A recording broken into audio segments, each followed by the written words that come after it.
Salut à tous et bienvenue sur cette vidéo qui traite de l'actualité K-pop des derniers jours. Allez, on perd pas plus de temps. Le 31 janvier dernier, The Show, le live concert de Blackpink, fut streamé sur YouTube. C'était l'occasion pour les artistes de performer leurs classiques tels que How You Like That ou encore Lovesick Girls. Mais c'était également l'occasion pour Rosé de drop en avant-première son solo, nommé Gone. Comme prévu, le show était grandiose, et quelques 280 000 internautes ont répondu présent au concert online. Ce concert était une belle opportunité pour les fans internationaux. Du coup, YG révéla le top 12 des pays les plus représentés en termes de spectateurs.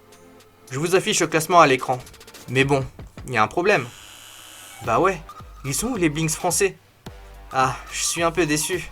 Côté finance, le concert qui durera 90 minutes et qui coûte entre 36 000 won et 48 000 won aura généré en termes de ventes brutes près d'1 milliard de won, soit l'équivalent de 7,4 millions d'euros.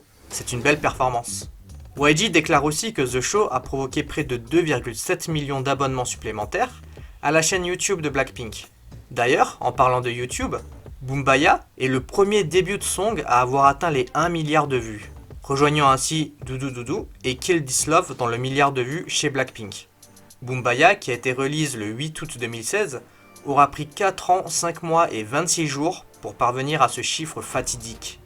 A savoir que Blackpink est le seul groupe K-pop comptant 3 MV dépassant le milliard de vues. Elles sont vraiment fortes, rien ne les arrête. Malgré toutes ces bonnes nouvelles, le tableau est entaché par de tristes comportements.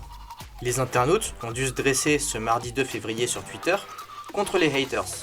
En effet, le hashtag RespectLisa a atteint le top 3 mondial et le premier dans plusieurs pays. En cause, encore des propos racistes envers la thaïlandaise du girls band. Des captures d'écran de la communauté internationale sont apparues sur les réseaux. La communauté, qui a priori serait chinoise, au vu des photos de profil et des pseudos, qualifie Lisa de ladyboy, à savoir une transgenre thaï. Dans un autre groupe chat, une communauté supposément turque affirme que Lisa aurait très probablement eu des rapports pour arriver à ce niveau de succès. D'autres disent que la Thaïlande est, je cite, un pays merdique qui serait numéro 1 dans le trafic d'humains. Lisa a depuis toujours été la cible de critiques juste à cause de ses origines. C'est terrible que ces comportements persistent, en Corée et malheureusement ailleurs également. En parlant de racisme, Han des Stray Kids est aussi sous les feux de la controverse. Je vous remets le contexte. En 2013, Han, alors âgé de 13 ans, et qui aspirait à devenir rappeur, a uploadé une chanson assez spéciale sur sa chaîne YouTube. Si l'audio a été supprimé depuis, il a refait surface récemment. Comme vous l'aurez deviné, l'adolescent y tient des propos racistes. Parmi les lignes incriminées, l'idol aurait utilisé ce terme, que je ne vais pas prononcer, car il serait l'équivalent du N-word mais en coréen. Il attaque également les Asiatiques du Sud en jouant sur les clichés racistes qui les considèrent comme de la main-d'œuvre pas chère en Corée. Et finalement, il y tient des propos dégradants envers les handicapés. Peu de temps après ce leak, Han prit la parole sur Instagram via une lettre manuscrite. La lettre est en coréenne, mais a également été traduite en anglais. Bonjour, c'est Han des Stray Kids. Premièrement, les paroles que j'ai écrites vers 2013, quand j'avais 13 ans, ont suscité une grande inquiétude chez les fans et bien d'autres.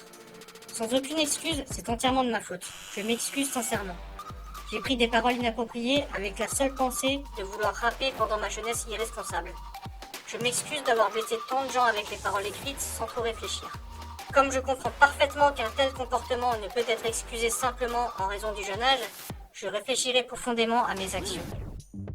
Les réactions sont mitigées. Certains pardonnent à l'idol car ses propos absurdes étaient tenus durant son adolescence, mais d'autres ne l'excusent pas et disent que cela n'est pas une question d'âge, mais d'éducation et de respect.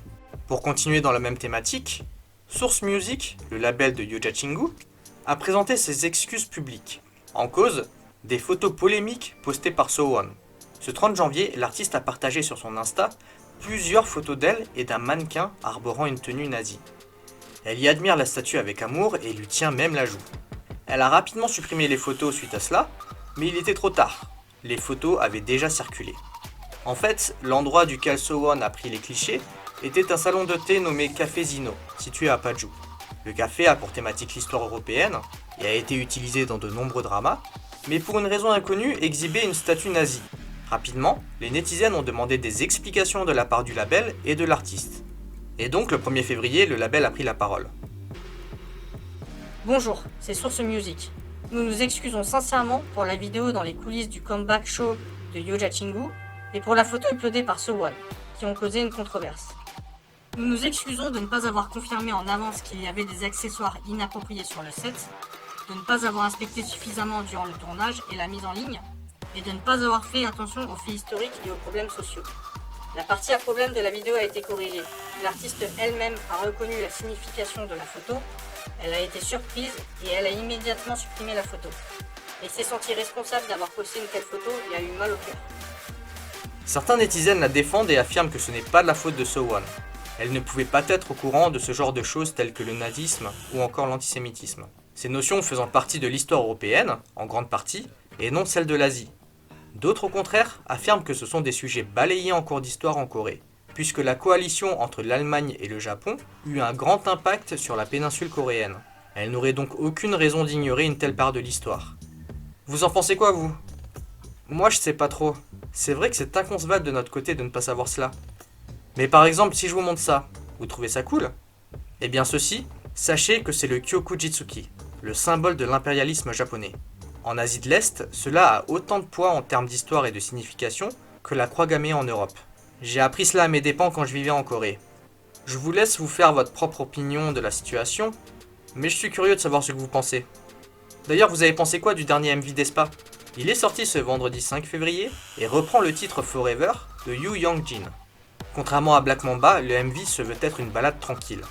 C'était l'occasion aux filles de nous montrer leur talent vocal, plus que chorégraphique. Bon, cette fois SM a bien intégré le symbole de Giselle au MV. Mais à l'annonce de ce second MV sur un forum coréen, le post en question a été downvote plusieurs fois, 623 fois exactement.